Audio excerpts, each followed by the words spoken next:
प्रणाम। आप देख रहे हैं जी भारत की टीम पहुंची हुई है गोपालगंज से चल के उत्तर प्रदेश भाजपा रानी विधानसभा में, जहां पूर्व विधायक रहे सुरेंद्र सिंह सेंगर जी के यहां पहुंचे हुए हैं। उनके पुत्र सूरज सिंह सेंगर हैं। आइए उनसे चुनावी मुद्दे पर खास बातचीत करते हैं और जानते हैं कि क्या आगे इनका भी उद्देश्य है राजनीति में। आइए, सबसे पहले आपका जी भारत में स्वागत है। जी बहुत बहुत धन्यवाद विवेक जी। आप अपना परिचय दीजिए।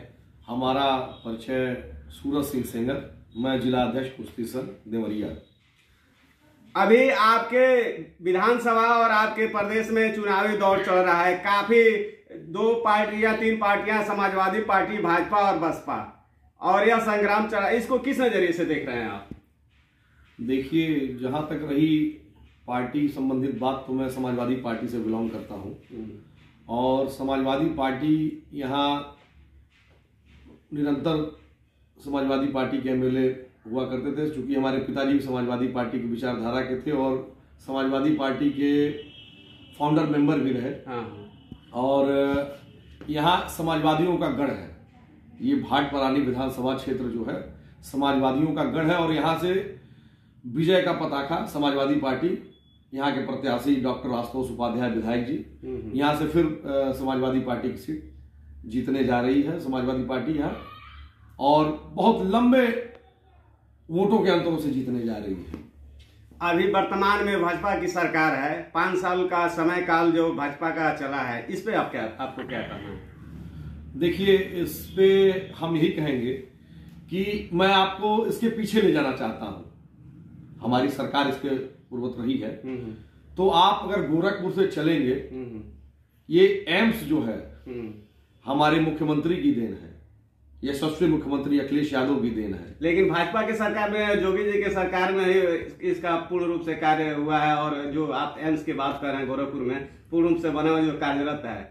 लेकिन आप पहले बात कर रहे हैं कि हमारी सरकार में इसका नींव वगैरह चाहे जो भी शिलान्यास हुआ है, लेकिन भाजपा के ही कार्यकाल में इसको मैंने निरंतर चलने का कार्य किया गया है। इस पे आप क्या कहेंगे?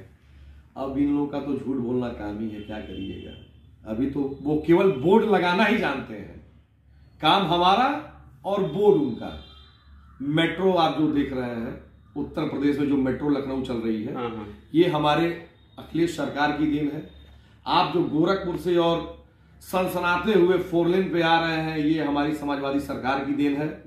यही नहीं, आप ये जितने आप इसके पहले राधेश्याम सिंह जी चिकित्सा शिक्षा मंत्री थे, उनका उस बोर्ड पे नाम है। आप एम्स जाके देखिए, गन्ना विभाग का सबसे बड़ा ऑफिस था वहां, लेकिन हमारी सरकार ने उसको गन्ना विभाग को से लेकर उसको अपनी जमीन मुआवजा देकर और उसको एम्स की स्थापना करवाया, जिससे हमारे आम जनमानस को लाभ मिले। अभी इसके पहले 2 साल पहले लगातार कोरोना काल चल रहा था। कोरोना काल में यहाँ तक कहा जा रहा है कि सरकार जनता के सेवा और कार्य में विफल रही है। इस पे क्या कहना है आपको? हमारी सरकार ना कहीं विफल रही है, ना कभी विफल होगी। और हमारी सरकार इस बार समाजवादी की सरकार प्रचंड बहुमत से आने जा रही है उत्तर प्रदेश में। गणना लोग कर रहे हैं, तो आपका क्या राय है? कितने प्लस से आपकी सरकार पुनः वापसी होने जा रही है समाजवादी पार्टी? अब ये तो समाजवादी पार्टी की सरकार बनेगी, और कितने अंतरों से बनेगी, जन सैलाब से तो ये पता चल रहा है। आप टीवी और न्यूज के माध्यम से, फेसबुक के माध्यम से, चूंकि कोरोना काल चल रहा है तो इसलिए बहुत भीड़ भी नहीं करनी है। और हमारे यशस्वी मुख्यमंत्री के बढ़ती लोकप्रियता को देख के भाजपा वालों ने ये लॉकडाउन और ये फलना ढिमका सब, जब तक उनका प्रचार चल रहा है तब तो सब कुछ सही है। और जहां हमारे लोग, हमारे पार्टी के लोग, हमारे नेता ने जहां चलना शुरू किया, उनको लॉकडाउन लगाने की आवश्यकता पड़ गई। वो तो इसके जनसैलाब से पता चल जाता है कि माननीय अखिलेश यादव जी का कितना उत्तर प्रदेश में जन समर्थन है। समाजवादी पार्टी के राष्ट्रीय अध्यक्ष अखिलेश जी हैं, और भाजपा का आरोप है कि उनके सपने में श्री कृष्ण जी आ रहे हैं। इस पे क्या कहना है आपको?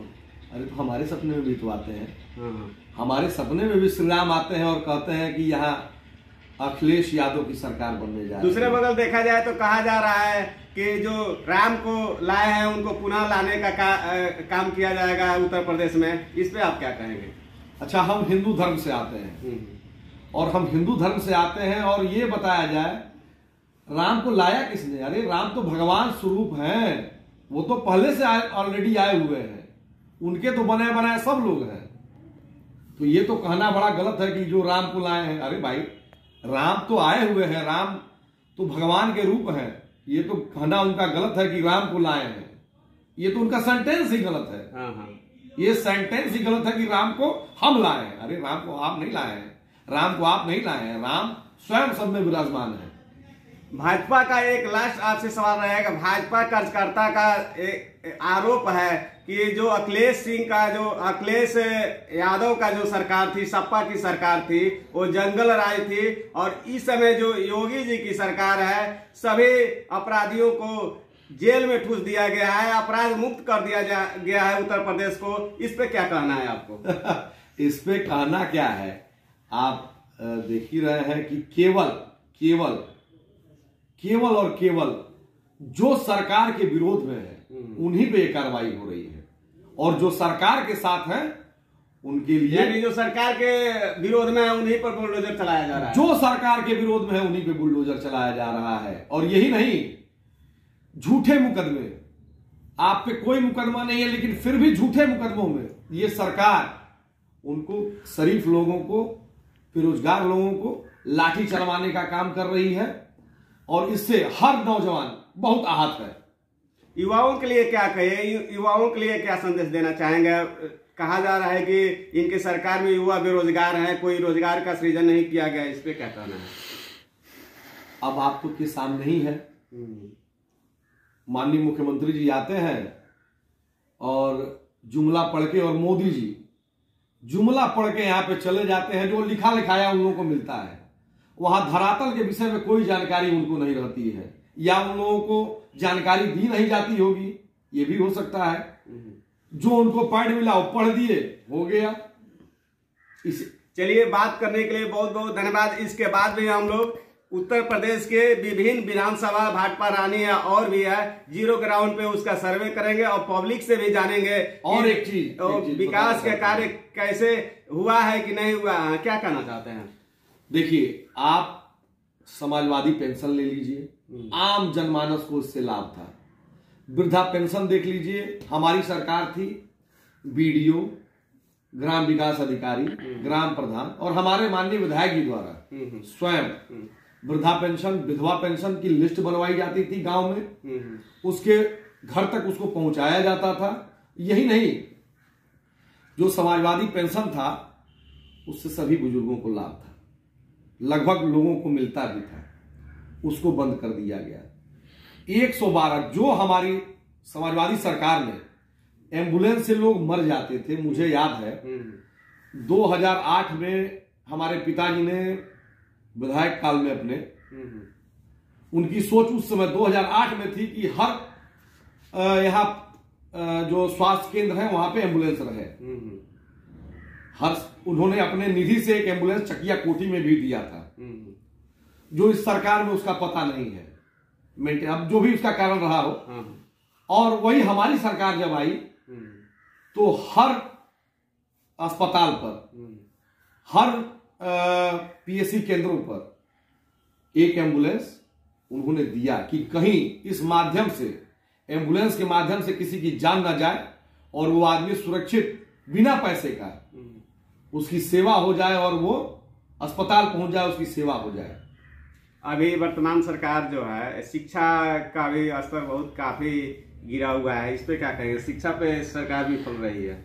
हमारी सरकार ने, समाजवादी पार्टी की सरकार ने, हमारे भाटपारा रानी में, हम बहुत दूर नहीं जाएंगे, हम भाटपारा रानी में आते हैं, आईटीआई कॉलेज का निर्माण हमारी सरकार में हुआ।